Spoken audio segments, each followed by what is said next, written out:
उसी से जो धन एकत्रित करके और फिर स्वर्ण पहन लेना, वरना जी चाय बन के छल रही है, हलवा पूरी बन रही है। आगे समझ में आना और को जब तक रहे तब तक वही बारोहान हुई है। जो जीवन सत्य है, विश्वास नहीं है तो उनसे पूछो जो ससुराल में रह रहे हैं। तो जो मेन कारण का है वो सोनो। अब कहियो कि भैया लग्न फलदान में कल आने हैं, तो भाई मुद्रा लिया सुनने की आवश्यकता नहीं है, हमारा एक ही मोड़ा है। अगर उत्तर जान के नहीं लगो तो हम कौन सा तत्व पक्ष के पिंड देंगे। उत्तम से या पुत्रा नाम श्रेष्ठा नाम चा पुत्र मोक्षता। उत्तम पुत्र वह है जो पिता के ऋण को चुकाने के लिए पितरों के निमित्त कार्य करे, गया श्राद्ध करे, श्रीमद् भागवत पारायण कराए, पितर पक्षों में पिंडों के निमित्त ब्राह्मणों को भोजन कराए, पिंडदान करे, वह उत्तम पुत्र है। और बंधुओं ये ध्यान रखना कि संसार के समस्त ऋणों से तुम मुक्त हो सकते हो, गुरु के ऋण से किसी को ज्ञान देकर मुक्त हो जाओगे, मित्र के ऋण से किसी की सहायता कर कर तुम मित्र ऋण से मुक्त हो जाओगे, पिता के ऋण से पिंड प्रधान बनकर गायत्री निरंतर जप कर, ब्राह्मणों को दान देकर, गया श्राद्ध करके, श्रीमद् भागवत का मास पारायण सुनकर मुक्त हो जाओगे। परंतु माता के ऋण से कभी मुक्त नहीं हो पाओगे, ध्यान रख लेना। जननी जन्मस्य जन्मदात्री राम तस्य मुक्ति न पाव कहा। उसके ऋण से मुक्त कब हो गए? जब संसार में उस ऋण जननी के ऋण से मुक्त हो गए कि जैसा जन्म तुम्हें उसने दिया है वैसा सत्पुत्र तुम जन्म करके और यह सत्कार्यों में लगा दोगे, वह पुत्र से संतुष्ट होकर वह जननी तुम्हें उस ऋण से मुक्त कर देगी, वरना तुम माता के ऋण से मुक्त नहीं होगी। अब विचार कर लेना कि ऋणी होकर मरना है या ऋणी ही पटा कर मरना है। तो अपने पुत्र को अपने समान बनाकर और उस माता के ऋण से मुक्त कर देना, यही मानव का प्रथम धर्म है। आज परीक्षित जी उस मुकुट को अपने सर पर लगाकर गए हैं और जंगल में अकेट खेल रहे। ऋषि की कुटिया दिखाने, प्यास बहुत लगी थी, ऋषि के पास पहुंचे। ऋषि अपनी तपस्या में मग्न थे, कहने लगे हे ऋषिवर मुझे प्यास लगी है, मुझे पानी चाहिए। जब ऋषि ने नहीं सुना तो महाराज परीक्षित ने कहा कि अरे ये कोई पाखंडी है, ये पाखंड मचा रहा है। आसपास नजर गई, देखा कि कुछ नहीं है, एक मरा हुआ सर्प पड़ा था।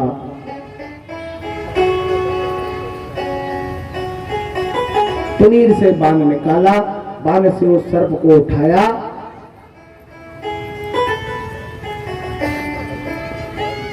और समीक ऋषि के गले में वह बाण डाल दिया। बहुत सरल संत थे, इस धरा के ज्ञानवान संत थे, पर उन्हीं का पुत्र बड़ा तेज श्रृंगी नाम का अपने मित्रों के सहित यमुना जी में स्नान कर रहा था। दौड़ा दौड़ा बोले श्रृंगी श्रृंगी श्रृंगी श्रृंगी। बोले हाँ मित्र, बोले तुम्हारे पिता के गले में उपहास कर कोई यहाँ का राजा सर्प डालकर चला गया है। उसने तुरंत देर नहीं की और चमना जल हाथ में लिया और कहा, इस ब्रह्मांड में कहीं भी जाकर वह मूर्ख राजा जिसे ब्राह्मणों की मर्यादा करना नहीं आता, जिसे ऋषि का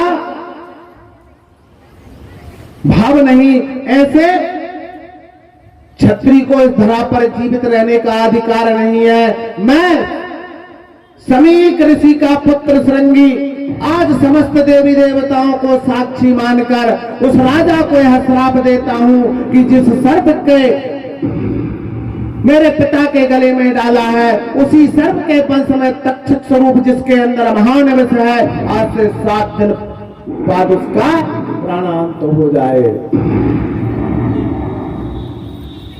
और जब आश्रम में आए तो ऋषि विलाप करने लगे, हाय रे पुत्र, तुझे मैंने ज्ञान दिया और आज इसी ज्ञान के कारण मेरा सर नजरों से इस समाज के इन राजाओं के समीप झुक गया। हाय रे पुत्र, तूने एक कैसा दुष्कर्म किया। आज इस धरा से तूने धर्म की ध्वजा को हटा दिया और उस महान राजा को श्राप दे दिया, जो राजा ब्राह्मण को गौ की रक्षा करने वाला था, जो धर्म को चलाने वाला था। आज से 7 दिन बाद उसकी मृत्यु हो जाएगी, यह अटल सत्य हो गया। जाओ शिष्यों और उन राजा से कहो कि समीक ऋषि तुमसे मिलने आ रहे हैं। राजा ने घर जाकर जैसे ही अपना वो मुकुट उतारा और उस राज्य में रखा, राजा को पूरा दृश्य जैसे टीवी में हम लोगों को दिखता है ऐसा पूरा उनके समक्ष आ गया, क्योंकि ज्ञानवान राजा था। राजा विलाप करने लगा, पश्चाताप करने लगा। राजा के मन में उत्कंठा हुई, अपने गुरु के पास गए, गुरु से पूछा, इतना पूछ ही रहे थे कि वहां पर समीक ऋषि आ गए और उन्होंने कहा, राजा ने देखते ही उनको साष्टांग दंडवत किया और क्षमा मांगने लगे। ऋषि ने कहा, राजन, यह तुम्हारा दोष नहीं है, अज्ञानतावश यह वह मुकुट का दोष है, यह कलिकाल का दोष है, यह बात मैं जानता हूं। पर हे राजन, अब जब पता चल गया है कि हमारी मृत्यु निश्चित, ध्यान देना इस बात पर, जब तुम्हें पता चल गया है कि हमारी मृत्यु निश्चित है, तो अब क्या करना चाहिए?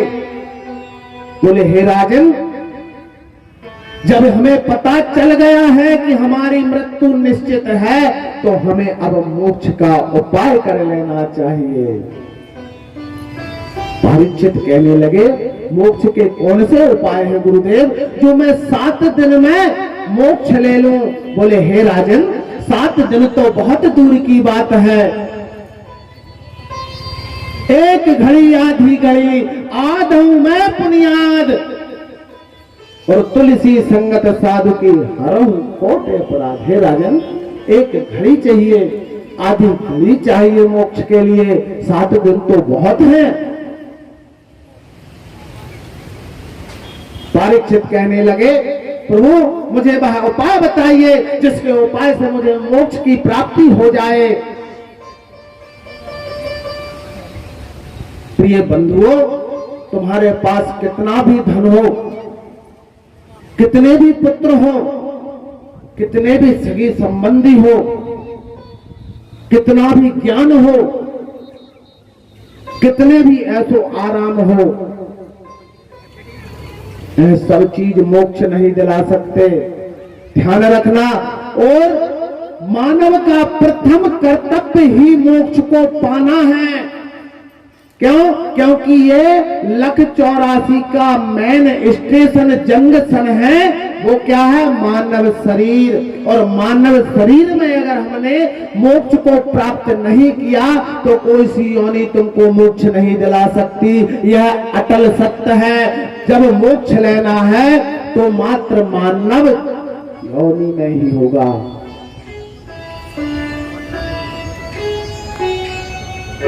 निर्मल मन करके और परमात्मा के सन्निध इस हृदय को निष्कपट करके अपने जीवन के अंतिम समय को धर्म के कार्य से लगा दो। घरों में आजकल, मैं जब बालक था तो हमारे ग्राम में हर घर रामायण का प्रचलन था, हर घर रामायण पढ़ते थे। एक एक बालक वृद्ध सब रामायण पढ़ते थे। पर सन 2001 से धान की धायना क्या लगी, रामायण की तो बात छोड़ो, चिमनी जला भी बंद कर दो।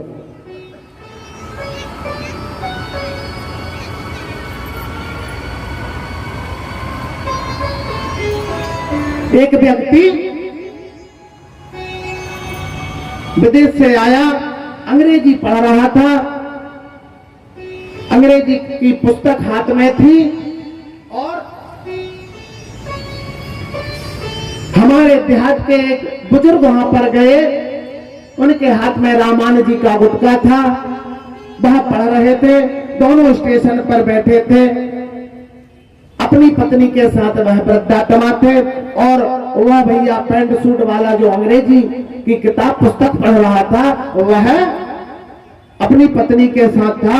दोनों स्टेशन पर बैठकर उस गाड़ी का इंतजार कर रहे थे जिसमें बैठकर उनको जाना है। जैसे ही उस बालक ने, उस अंग्रेज बेटे ने उन वृद्ध को देखा और क्या कहा, ओल्ड मॉडल के लोग ओल्ड पुस्तकें पढ़ते हैं।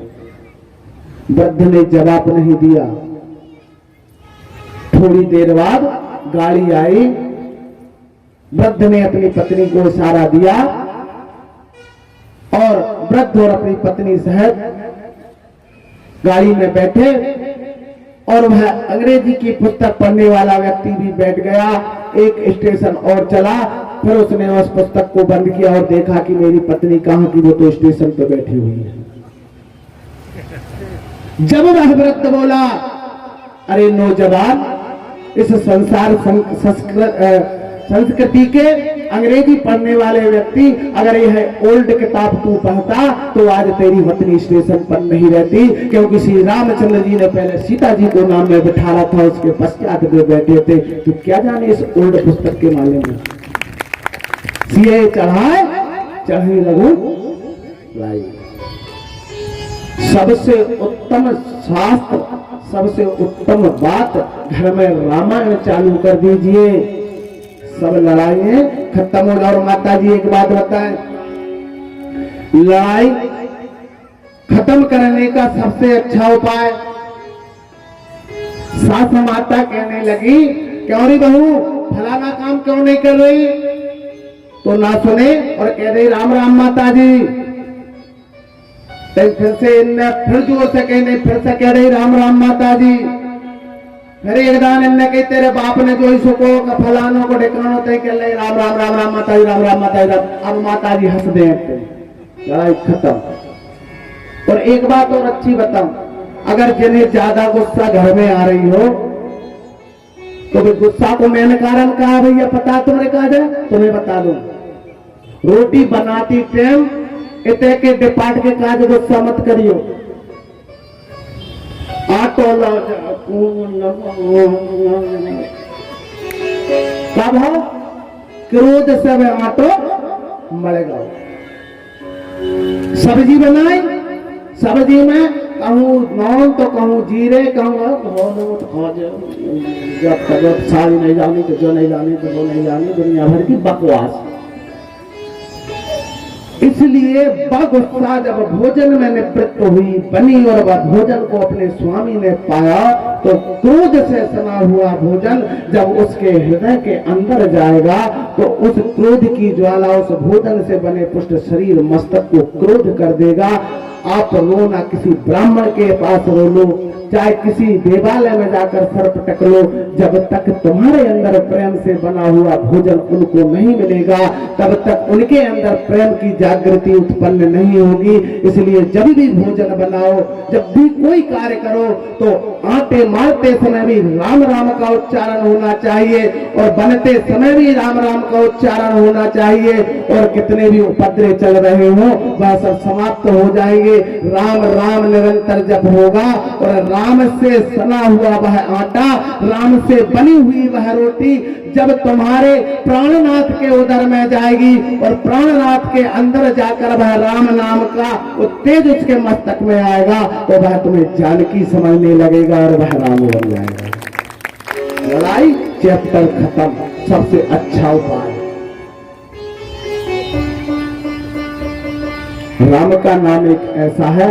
एक बात और बता दूं, आपने सभी दुश्मनियों के जहां भी गए होंगे, आपकी लड़ाई भी हुई होगी, भाग के दिन ढूंढेरी क्यों फेरते हैं? क्यों फेरते हैं? किसी वेद में लिखा है कि फेरना चाहिए। श्रावण के दिन हम लोग भुजरियां देने का किसी वेद में लिखा है कि नहीं? ये भुजरियां देने से यह पुण्य प्राप्त होगा। नहीं प्रिय बंधुओं, भाग्य की ढूंढेरी इसलिए फेरते हैं कि अगर हम साल भर में किसी से लड़े हैं तो वह भाग्य के जो सुंदर सुंदर रंग है वह हम दुश्मन के घर भी लगाकर उससे गले मिलकर सारे साल की दुश्मनी को खत्म कर कर उन्हें हजार रंगों में बिखेर देंगे। भुजरिया किस लिए देते हैं? गले क्यों मिलते हैं भुजरिया मिलने से? जो हमारे साल भर में 2 साल के जो गिले और शिकवे हैं, उन शिकवों को मिटाने के लिए जाकर उसे भुजरियां देकर और राम राम भैया और गले मिल गए, सारे शिकवे दूर हो गए, जो अलग थे वह एक हो गए और भुजरियों का नाम हो गया। इसलिए है, कोई वेद की बात नहीं है, यह कलयुग की प्रथा है। और सर्व प्रथा, यह प्रथम प्रथा कहां से? माहों से उत्पन्न हुई थी, महोबे से उत्पन्न हुई थी, महोबा के राजघराने से उत्पन्न हुई थी। महोबा के क्षत्रियों में लड़ाइयां चल रही थी, तब उन्होंने यह लड़ाई को खत्म करने के लिए यह भुजरियों का प्रारूप दिया और उस प्रारूप में उन दोनों घरानों को मिलाने का यह संगठन बनाया था। आपने कभी आला पढ़ी होगी, मछला हरण सुना होगा। पृथ्वीराज चौहान और आलाउदल की काला की इधर लड़ाई चल रही थी। 2 राज्यों को मिलाने के लिए यह भुजरियों का बहाना बनाया गया था। भुजरिया कोई वेद की बात नहीं है, ढूंढेरी कोई वेद की बात नहीं है। हाँ, होलिका दहन वेद की बात है कि होलिका दहन जरूर हुआ था।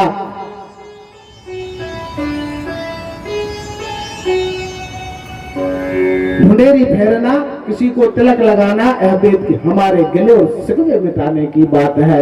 और आज चाहे तुम ढूंढेरी फेर लो और हाथ में इतनी भुजरियां ले जा रहे थे तो एक गट्ठा बना के ले जाओ, दिल में एकदम दरार पड़ गई तो बाहर में टाबे वालों संसार की ने तो भुजरियां है ना 50 प्रकार को कलर है। नहीं मन धागा प्रेम को मत तोड़ चटकाए, टूटे से पर ना जुड़े और जुड़े गांठ।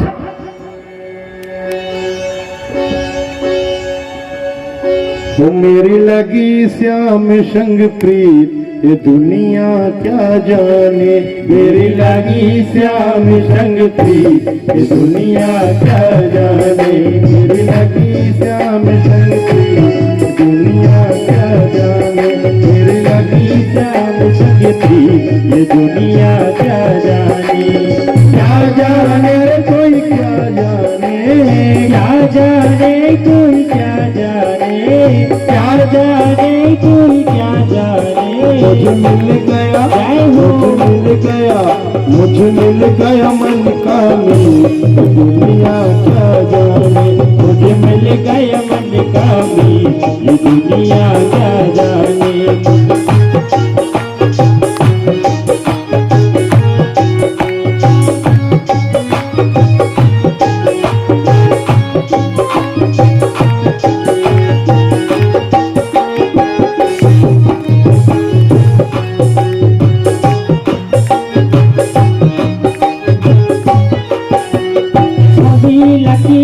श्याम की जब से अभी लगी मैंने श्याम की जब से भाई बाबरी मैं तो तब से भाई बाबरी मैं तो तब से बांधी प्रेम की डोर मोहन से बांधी प्रेम की डोर मोहन से नाता तोड़ा मैंने जग से नाता तोड़ा मैंने जग से नाता तोड़ा मैंने जग से नाता तोड़ा मैंने जग से ये कैसी हो ये कैसी लगोड़ी थी ये दुनिया क्या जाने ये लगी श्याम शक्ति ये दुनिया क्या जाने मेरी लगी श्याम शक्ति ये दुनिया क्या जाने ओ क्या जाने कोई क्या जाने क्या जाने कोई क्या जाने क्या जाने कोई क्या जाने मुझे मिल गया जय हो मिल गया बोल बाके बिहारी लाल की जय हो मिल गया मन का ये दुनिया क्या जाने मेरा मन गया मन गाली ये दुनिया क्या जाने मेरा मन गया मन गाली ये दुनिया क्या जाने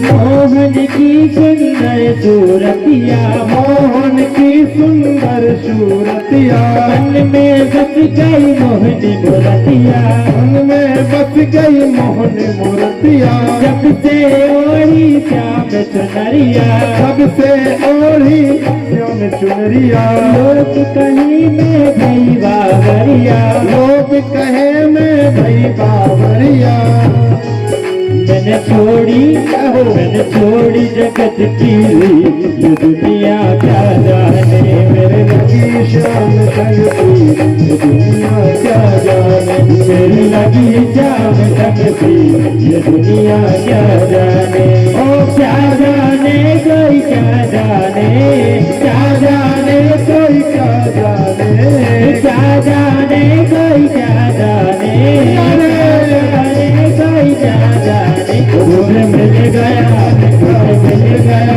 मुझे मिल गया मन का मीर ये दुनिया क्या जाने मुझे मिल गया मन का मीर ये दुनिया क्या जाने मुझे मिल गया मन का मीर ये दुनिया क्या जाने बोलो कृष्ण कन्हैया लाल की भागवत महापुराण की जय हो। महाराज परीक्षित अपने समस्त ऋषिगणों के पास जाने की तैयारी करने लगे। अपने पुत्र जनेदेव को सारा राज्य सौंप दिया।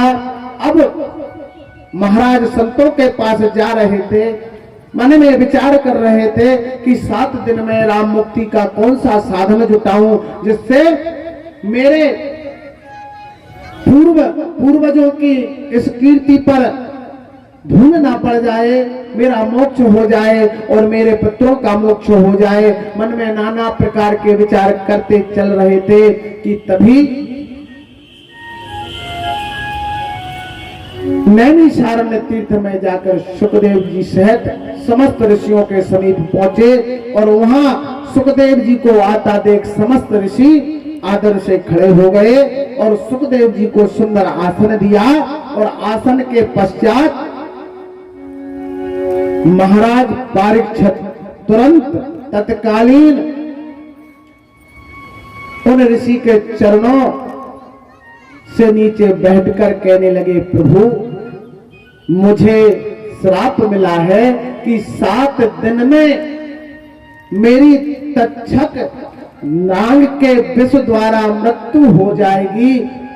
अब मुझे समीक ऋषि ने यह बताया है कि उत्तम पुरुष वह है जिसे अपनी मृत्यु का पता लग जाए और वह अपने मोक्ष के साधन जुटा ले, अपना मोक्ष कर ले, वह उत्तम प्रकृति का मनुष्य है, मानव है।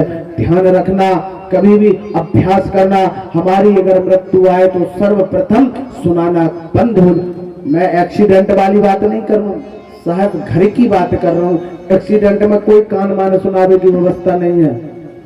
हाँ, तो जो कुछ होना वो हरी इच्छा है।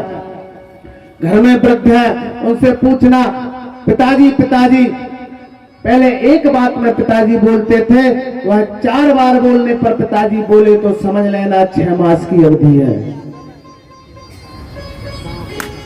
जब पिताजी को एक बार में देखने से ही पहचाने जाते थे, वह 10 बार उनके समक्ष से निकल लो, उसके बाद वे पहचान नहीं पा रहे तो समझ लो पिताजी के पास मात्र 3 माह बचे हैं।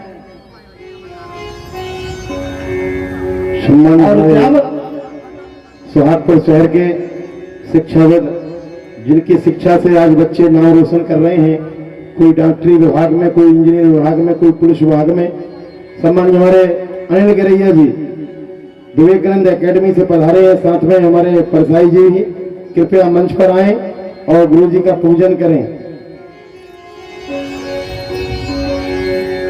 ये एक काम बहुत सुंदर किया तुमने कि इस क्षेत्र के सम्मान्य जो व्यक्ति आए, मैं तो किसी को पहचानता नहीं, नर्मदा जी के पहले पार उत्तराखंड का हूं, आप दक्षिण तट के, जो भी सम्मान्य व्यक्ति आए उसके सम्मान में कोई कमी ना रह पाए, क्योंकि हम धर्म का कार्य कर रहे हैं, सम्मान का कार्य कर रहे हैं। तो यह विशेष कार्य तुमको करना है और तुम्हें यह कार्य देखना है।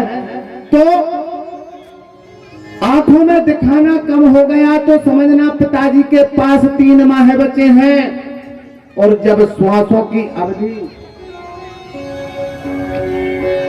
श्री कृष्ण गोविंद हरे मुरारी, हे नाथ नारायण वासुदेवा। श्री कृष्ण गोविंद हरे मुरारी, हे नाथ नारायण वासुदेवा, हे नाथ नारायण वासुदेवा, हे नाथ नारायण वासुदेवा, हे नाथ नारायण वासुदेवा, हे नाथ नारायण वासुदेवा। श्री कृष्ण गोविंद हरे मुरारी, हे नाथ नारायण वासुदेवा। कृष्ण गोविंद हरे मुरारी, हे नाथ नारायण वासुदेवा, हे नाथ नारायण वासुदेवा। बोलो भागवत महापुराणी की जय हो। और श्वासों की कमी महसूस होने लगे कि आज दीर्घ श्वासें चल रही हैं, तो निश्चित समझ लेना कि 11वें दिन हमारे पिताजी का, हमारे माताजी का या हमारा हरिदर्शन होने वाला है। तो तत्कालीन उपाय में लग जाना। बोले प्रथम उपाय क्या? बोले शालिग्राम की पूजा। दूसरा बोले तुलसी दल और तुलसी वृक्ष का समीप लाना। तीसरा कुशोदक जल पान कराना। चौथा आभूषणों के समस्त 7 धातों का पान कराना। यह उत्तम उस ग्रह के पुत्र और पुत्र वधू का मैन कार्य है, उस पिता के लिए जिसकी जायदाद को तुम पान करोगे। सबसे पहला कर्तव्य है मुंह ढांक कर रोना। बटन बंद हो गई, चालू हो गया, बटन बंद चालू कर दी, चालू हो गया, रोने को कोई समय नहीं है। हमने देखा बैठने वाले हम जाते हैं तो अगर मैं गया तब भी वह रोएगी, थोड़ी देर बाद बंद हो जाएंगी, फिर दूसरा। इतने जल्दी रोवाई कैसे? इतना कौन सा रोना? इसको सबको त्याग कर मन में धैर्य और कठोरता लाकर उस व्यक्ति का जिसका हम धारण खाएंगे उसके लिए मैन कर्तव्य है उसे स्वर्ग पहुंचाना, जिसकी हम तो न्याय पर बैठे हैं। प्रथम कार्य शालिग्राम की पूजा, दूसरा कार्य कुशोदक जलपान कराना, तीसरा कार्य त्रोदक भूमि पर सिंचित करना, चौथा कार्य समस्त धातुओं का जलपान कराना। उसके बाद ब्राह्मणों को बुलाकर श्रीमद् भागवत गीता विष्णु सहस्त्रनाम कब तक, जब तक दादाजी में चेतना है। हलूसे से भी नहीं बोल रहा तो कुछ मत कराना, कोई फायदा नहीं, कोई फायदा नहीं, सब बकवास है। साचिंतेस्य उत्यानाम दानस्य चाकर्ता तस्यम क्षीणस्य भायायाम सोमेन सोहता। एक बात बताओ,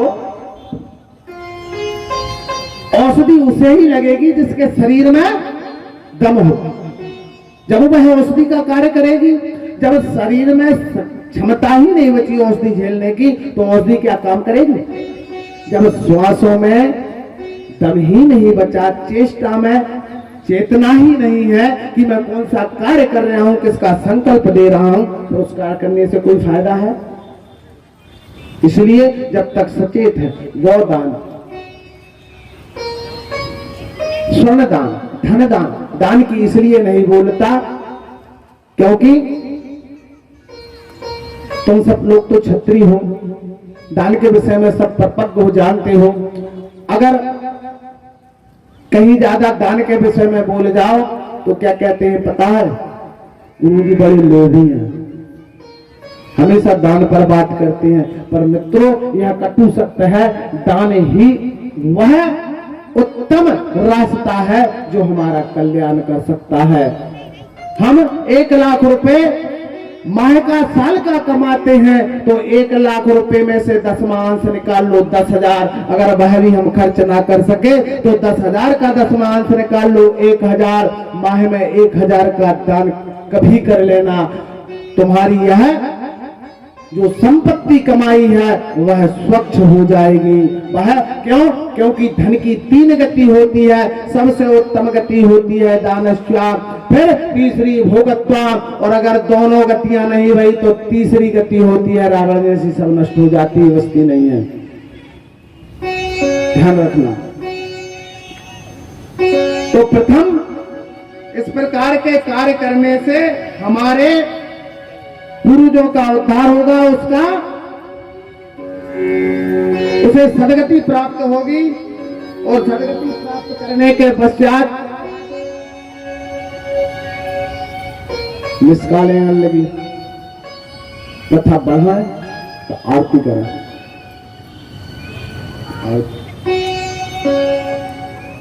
तुम्हारे ऊपर है, दूरांचलों से पधारे हो, अगर कष्ट ना हो रहा हो तो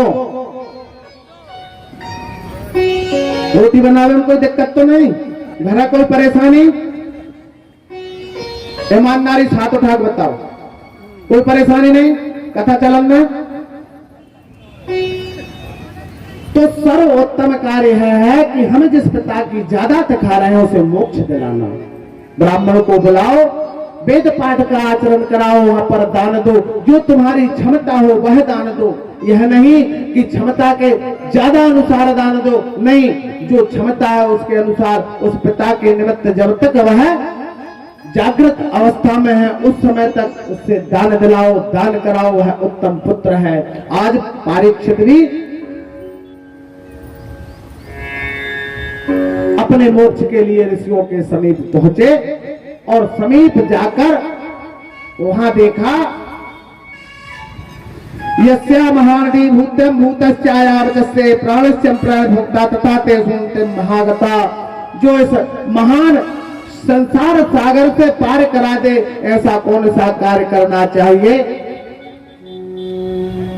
तब वहां सुखदेव जी कहने लगे, हे राजन, इस संसार सागर से पार करने के लिए मात्र 7 दिवस में तुम्हें मोक्ष दिलाने वाला मात्र एक ही उपाय है, वह श्रीमद् भागवत महापुराण की कथा श्रवण करना, जो जीवित तो हमारी इंद्रियों को स्वच्छ करती है, परंतु मरने के पश्चात अगर श्रीमद् भागवत कथा सुनने बैठा हुआ उसका पुत्र पता या पुत्र बैठा है और वह मन में संकल्प है कर ले कि यह मैं श्रीमद् भागवत का जो कथावाचक द्वारा श्रवण जो मैं कर रहा हूं, इसका पुण्य अगर मेरे पिता को मिले तो वह तत्कालीन वह पुण्य उसके पिता के पास पहुंच जाता है।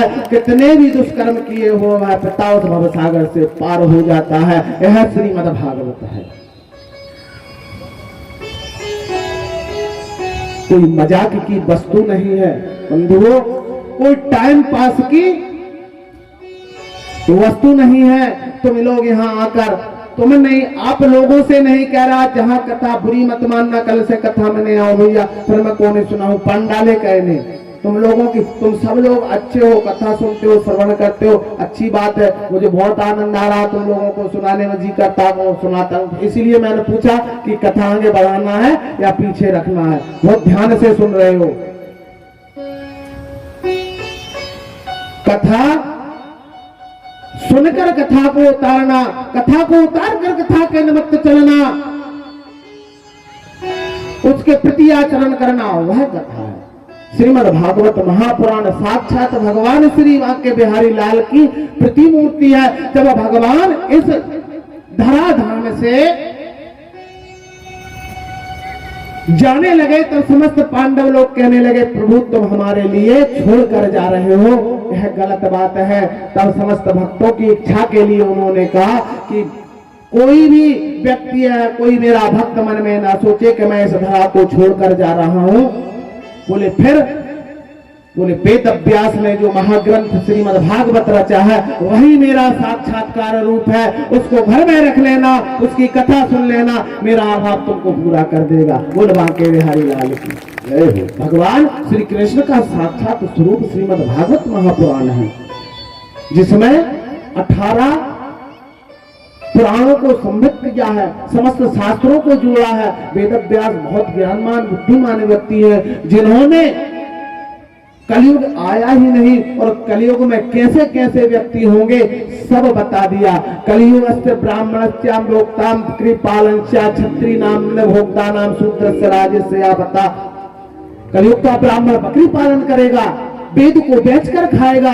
आज आपने देखा होगा संसार में कि जो भी ब्राह्मण आता है सर्वप्रथम यह कहता है, आपने कहा गुरुजी मुझे श्रीमद् भागवत की कथा कराना है, तो पहले प्रथम वो यह कहेगा भाई खर्च कितना करेगा।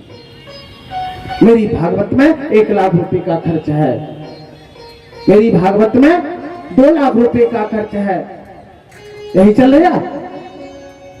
क्षत्रिय मांस भक्षण करेगा, मदपान करेगा, संध्या छोड़ देगा, यज्ञोपवीत धारण नहीं करेगा, मनवत हाथी के समान उस घमंड में आकर अपने पिता के उस धन पर ऐसा विलीप करेगा जैसा सारा धन इसने कमा कर लाया हो। उसमें अभिमान में रहकर वह क्षत्रिय नाना प्रकार के पाखंड करेगा। कह कलियुग का प्रभाव होगा। इस धरा का शूद्र राज्य करेगा, समस्त धर्म को मानेगा। जो बकरी पालने वाला है वह सुंदर कपड़ा गौ का पान करेगा, घर में तुलसी वृक्ष को लगाएगा। आज किसी भी क्षत्रिय ब्राह्मण में ताकत है, किसी शूद्र के घर कपड़ा गौ बंदी हो छोड़ के बता दे। तुलसी लगी हो कोई तोड़ के बता दे।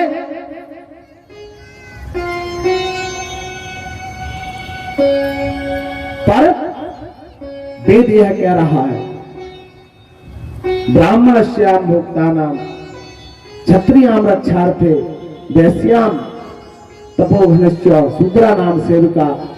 ब्राह्मण को वेद के रास्ता पे इन तीनों वर्णों को चलाना चाहिए, क्षत्रिय को उस धर्म की रक्षा करना चाहिए और वैश्य को इन सभी के व्यापार करके इनकी भोजन की परिवंध्या बनाना चाहिए और शूद्र को इन सभी का सेवा करके अपने धर्म का कार्य करना चाहिए।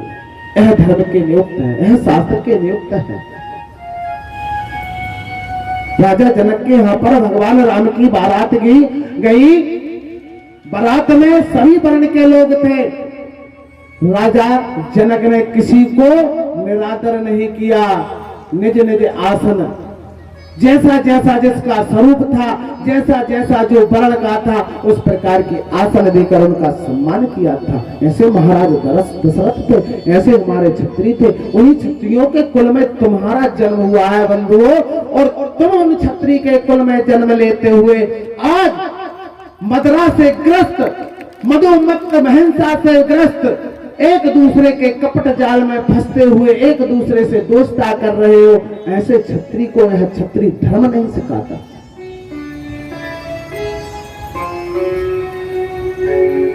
जिन महाराज कुछ के वंश में तुम्हारा जन्म हुआ और उस वंश को जिन्होंने कहा है, क्या कहा उस वंश में, कौन सी बात थी,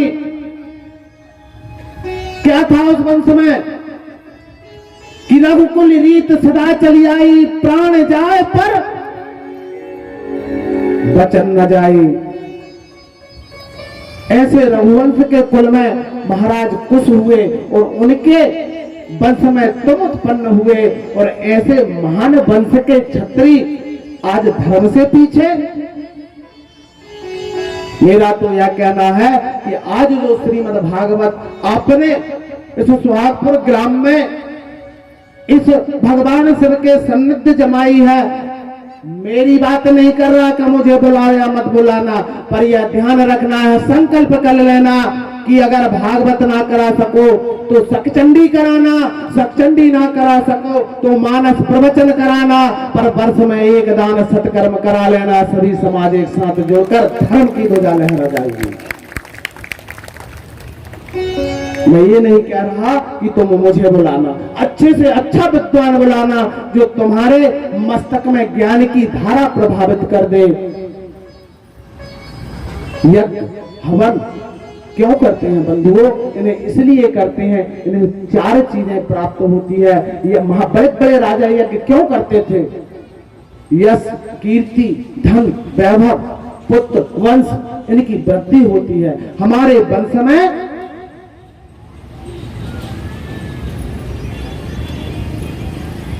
अच्छे पुत्रों की उत्पत्ति होती है, हमारे कुल में धन और धान्य की वृद्धि होती है। इसलिए बड़े बड़े राजा महाराजा यज्ञ और हवन इत्यादि करते थे, ब्राह्मणों की सेवा करते थे।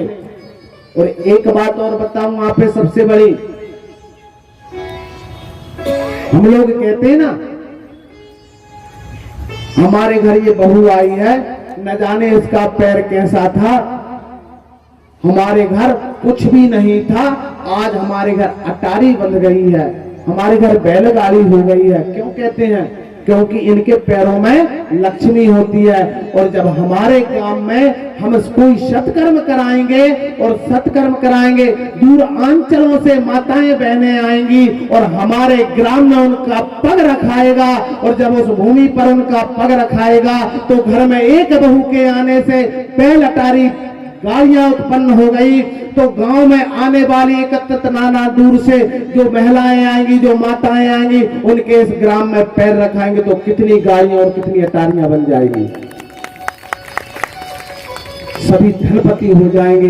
मेरा गांव धनपतियों का गांव बन जाएगा। इसलिए सत्कर्म ऐसा कराओ जिसमें समूह समाज एकत्रित हो, उसमें ज्ञानवर्धक हो, सभी के लिए उत्तम कार्य करने की प्रवृत्ति जागे, धर्म को निभाने की जागृति उत्पन्न हो। वह धर्म है, वह क्षत्रिय का कर्तव्य है।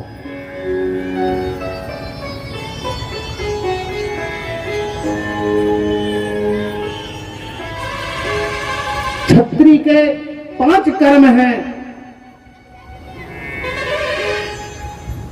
यज्ञ करना, यज्ञ कराना, वेद पढ़ना, वेद पढ़ाना और दान देना। ये 5 मैन कर्तव्य क्षत्रिय के हैं और ब्राह्मण के 6 हैं। बोले कौन सा? बोले यज्ञ करना, यज्ञ कराना, वेद पढ़ना, वेद पढ़ाना और दान देना और दान लेना। क्षत्रिय दान ले नहीं सकता, क्षत्रिय दान दे सकता है, क्योंकि दान लेने के लिए मात्र ब्राह्मणों को बताया है। और वह भी क्यों? क्योंकि ब्राह्मण अग्नि के समान है, जो भी आए अग्नि में भस्म हो जाता है। और इतना ध्यान रखना बंधुओं, ब्राह्मण जो तुमसे दान लेने आता है तो तुम उस पर एहसान नहीं करते। माताएं बहनों ध्यान रखना, तुम्हारे ही वंश में सहस्त्रबाहु नाम का एक महाप्रतापी राजा हुआ था, जिसने मारेवा को अपने भुजाओं में रोक दिया था।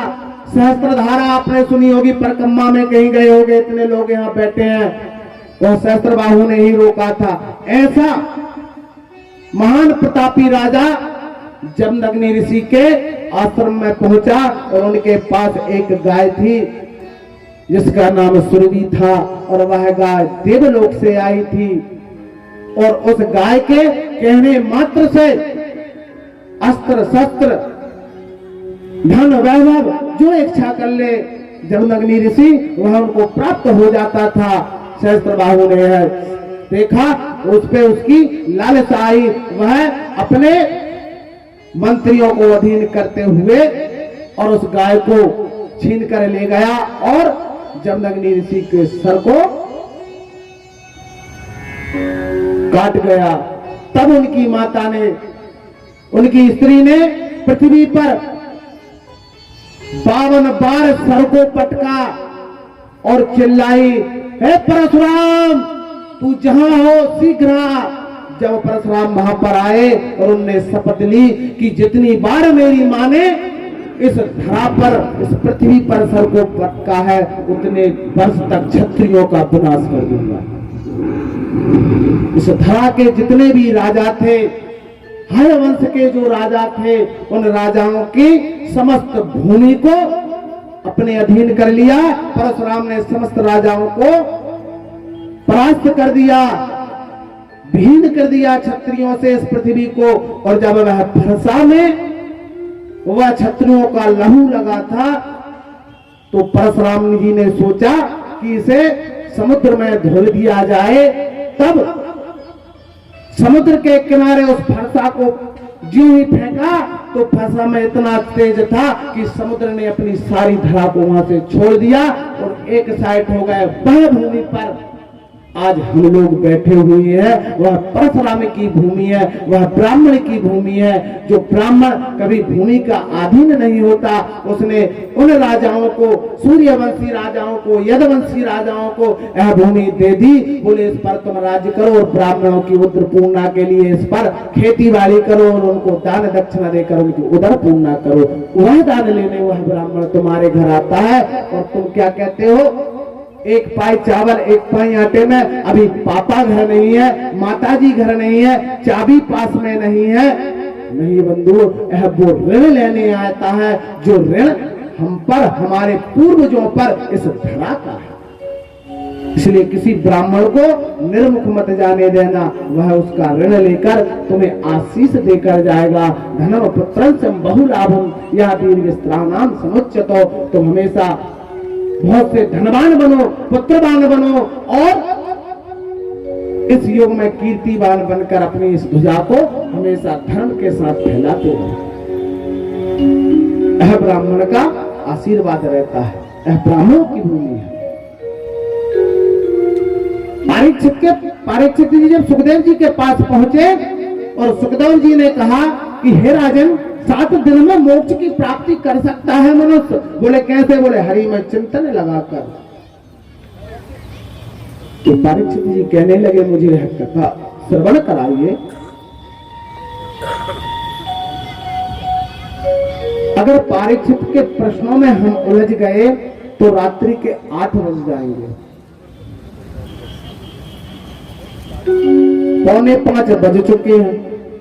परीक्षित की कथा पूर्ण तो हो नहीं पाएगी। इसलिए भगवान की कीर्तन कर अपने मन को शांत करते हुए आज यह कथा भगवान सुखदेव जी के चरणों में सौंपकर कल परीक्षित के प्रश्नों का अगर आनंद ले तो और भी मजा आएगा, विस्तृत हो जाएगा। कौन कौन से प्रश्न किए, यह धरा पर क्या था? सर्वप्रथम ब्रह्म था, ब्रह्म के अलावा कुछ नहीं। ब्रह्म ने सोचा कि मैं अनेक रूपों में वर्णन करना चाहूं, मुझे यह चाहिए कि मैं अनेक रूप में बन जाऊं। तब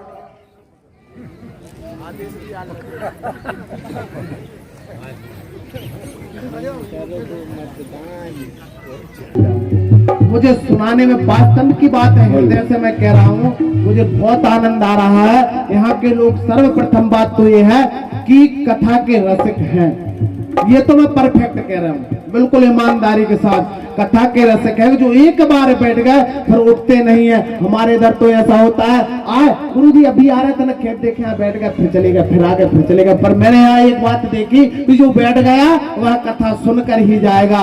बहुत अच्छी बात है। कल अगर माता जी 12:30 बजे जाए, मैं 1 बजे से कथा प्रारंभ, 5 बजे तक कथा संपूर्ण विस्तृत हो जाएगी और अच्छे से वह कथा तुम श्रवण कर लोगी। और अगर यह आशीर्वाद मुझे मिल जाए 12:30 बजे का, तो मैं आपकी सेवा से कृतार्थ हो जाऊंगा और यह कथा विस्तृत से तुम्हें सुना भी पाऊंगा। बोलिए बांके बिहारी लाल की जय हो। बोलिए श्रीमद् भागवत महापुराण की जय हो। आत्मा और परमात्मा से मिलने के लिए स्वच्छ हृदय से भगवान की झांकी को मन में धारण करते हुए श्री राम का कीर्तन करते हुए अपने